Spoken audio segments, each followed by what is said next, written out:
Alors, l'un des rêves parmi d'autres de l'homme depuis longtemps, c'est faire la pluie et le beau temps. Où ça? Non, mais faire la pluie et le beau temps au sens propre du terme. Ben, figurez-vous que pour les Russes, c'est indispensable.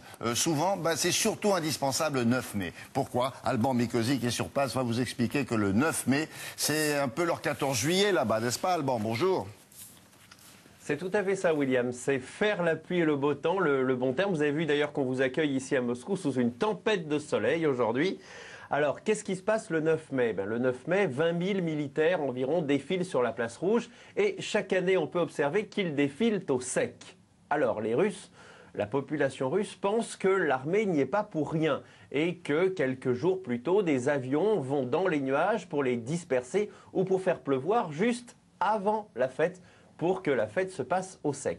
L'armée elle-même, on va dire, ne dément pas. Ils n'en sont pas à confirmer, mais ils ne démentent pas.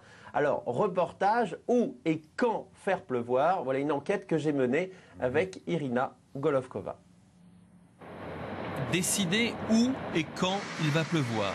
Nous sommes à 50 km de Moscou et cet avion, un Antonov 26, remplit une mission surprenante.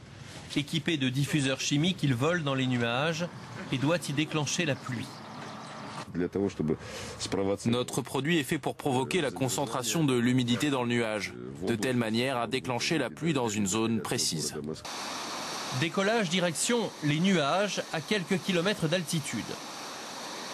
Le cocktail russe, azote liquide et iodure d'argent, entre autres, est prêt. Lorsque la nébulosité détectée est suffisante, le cocktail est diffusé. Parfois, les militaires en rajoutent même une quantité supplémentaire manuellement. Un budget proche de 4 millions d'euros est consacré chaque année à ces opérations. Le problème, c'est qu'en 1986, après la catastrophe de Tchernobyl, les militaires ont fait pareil. Les nuages porteurs de radioactivité ont été percés de manière à ce que les pluies tombent avant d'atteindre Moscou. C'est un plan secret. Les pluies sont tombées largement sur les régions de Kalouga et Toula, c'est-à-dire qu'on a créé artificiellement une barrière, comme un couvercle hermétique, pour protéger la région de Moscou.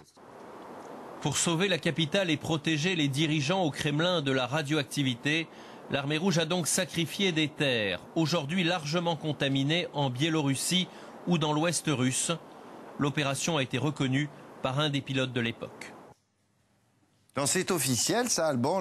L'armée rouge a donc décidé en 86 qui allait recevoir les pluies radioactives et qui serait épargné, donc?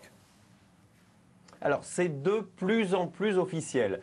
C'est vrai, on le dit dans le sujet, un porte-parole de l'armée l'a confirmé. Pour l'instant, il est impossible d'avoir accès à ces documents de vol qui existent forcément, mais ils sont couverts par le secret défense. Ce qu'on peut dire avec certitude, c'est qu'on avait observé des taches, des zones vraiment très contaminées, d'autres pas du tout.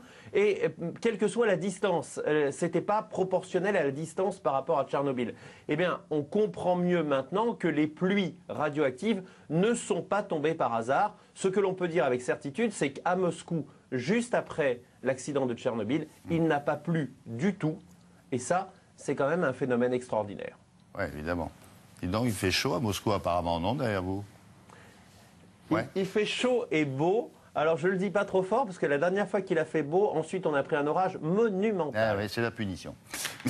Merci beaucoup. À bientôt, Alban. Au revoir.